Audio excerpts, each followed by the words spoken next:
नमस्ते गाइस। और आज की फाइट वीडियो में सबसे पहले बात करते हैं हबीब नूरमगोमेडोव के बारे में, जहां पर रिसेंटली जो हबीब को प्लेन से निकाला गया था उसका अपडेट अब आ चुका है। जहां पर इस पूरे सीन को लेकर जो फ्रंटलाइन एयरलाइंस ने इन्वेस्टिगेशन को चलाया था उसकी स्टेटमेंट अब रिलीज हो चुकी है, जहां पर उनके अकॉर्डिंग जो भी एग्जिट रो में पैसेंजर्स बैठे थे उन सबके साथ जो फ्लाइट अटेंडेंट थी वो उनसे क्वेश्चन पूछ रही थी कि क्या वो इमरजेंसी में हेल्प कर पाएंगे, और ऐसा सेम उसने हबीब से भी पूछा। बट वहां पर हबीब रिस्पॉन्ड नहीं करता है और जो फ्लाइट अटेंडेंट थी वो उसे मल्टीपल बार पूछती है। बट तब भी जब हबीब ने कंप्लाई नहीं किया तो फिर जो उनके FAA रिक्वायरमेंट्स हैं उनको ये ब्रीच करता है, और इसीलिए जो फ्लाइट अटेंडेंट है वो हबीब को इन्फॉर्म करती है कि वो उसे सीट से रिमूव करना चाहते हैं क्योंकि वो उनके साथ कंप्लाई नहीं कर रहा, बट वो उसे डिफरेंट सीट देंगे, वो भी एक अपग्रेड के साथ, यानी कि बेसिकली उसे बेटर सीट मिलने वाली है। तो बेसिकली ये जो मैंने पूरा सीन बताया, ये जो वीडियो भी वायरल हो रही है उससे पहले का था, और फिर उसके बाद जो वीडियो में हुआ वो सबने देखा है, जहां पर हबीब को उस वीडियो में भी बोला जाता है कि या तो फिर वो अपनी सीट को चेंज कर ले या फिर उसे डीप्लेन कर दिया जाएगा।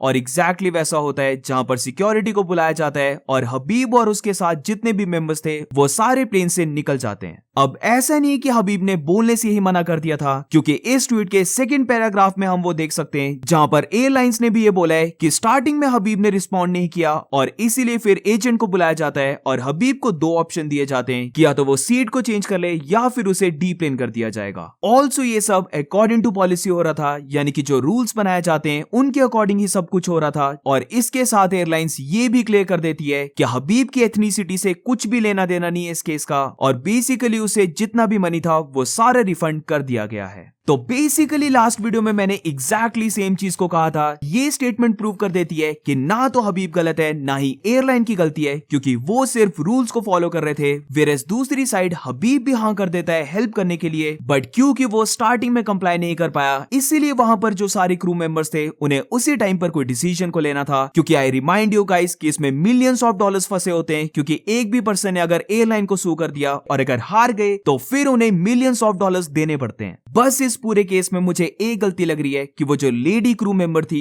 वो तो फॉर श्योर हबीब से काफी रूडली बात कर रही थी। अब अगर उसे पता होता है कि ये पर्सन कौन है तो वो डेफिनेटली वैसे बात नहीं करती। तो यहाँ पर किसी की भी गलती नहीं है, बेसिकली सब चिल मारो, किसी की साइड लेने की जरूरत नहीं है। We're moving on to the next update, तो UFC 311 के अपडेट की भी बात कर लेते हैं, क्योंकि एज वी नो कि ये इवेंट LA में हो रहा है और अभी लॉस एंजलिस में बहुत ज्यादा वाइल्ड फायर लगी हुई है। तो बेसिकली इसको लेकर जब डायना वाइट से क्वेश्चन पूछा गया तो डायना वाइट ये चीज कंफर्म कर देता है कि एज ऑफ नाउ वो कहीं पर भी रिलोकेट नहीं कर रहे, वो जो सेम अरीना है वहीं पर अपना इवेंट करवाएंगे। बट अगर वाइल्ड फायर इंक्रीज होती है और बहुत ज्यादा क्लोज आ जाती है तो फिर वो डेफिनेटली T-Mobile अरीना में शिफ्ट हो जाएंगे। तो ये एक बहुत अच्छा अपडेट मैं बोलूंगा, क्योंकि मुझे डर लग रहा था कि मे बी ये इवेंट पोस्टपोन ना हो जाए, लाइक 1 या फिर 2 हफ्तों के बाद हो रहा है, जहां पर फिर वेट लिमिट को भी इंक्रीज कर दिया जाएगा, तो फिर फाइट्स देखने में मजा नहीं आता। बट ये चीज अब सही है कि इन केस अगर इवेंट डेंजर में आता है तो फिर डायरेक्टली ही इवेंट को एक प्लेस से दूसरी प्लेस में शिफ्ट कर देंगे। और moving on to the next update, तो अब बात करते हैं lightweight champion Islam Makhachev के बारे में, जहां पर एडिन रॉस के साथ जो इस्लाम महाचेव ने वीडियो को किया था वहां पर इस्लाम कपल ऑफ चीजों को बोलता है जो काफी इंपॉर्टेंट है, जहां पर अगर फेदरवेट चैंपियन इलिया टपोरे से स्टार्ट करें तो ये बात इस्लाम ने मल्टीपल टाइम्स क्लियर कर दी है कि वो इलिया टपोरे के साथ फाइट करना नहीं चाहता, क्योंकि बेसिकली उसे कुछ भी नहीं मिलेगा ये फाइट करके। बट रिसेंटली इस्लाम महाचेव ये भी एडमिट करता है कि उसे बहुत सारे फैंस बोल रहे हैं और वो भी देख रहा है कि काफी लोग चाहते हैं कि वो इलिया टपोरे के साथ फाइट करे, तो मे बी अगर टाइमिंग ठीक बैठ जाती है तो फिर वो इलिया टपोरे के साथ भी फाइट कर सकता है। तो ऐसा नहीं है कि 100% इस्लाम महाचेव ने कंप्लीटली ही ब्लैकलिस्ट कर दिया इलिया टपोरे को,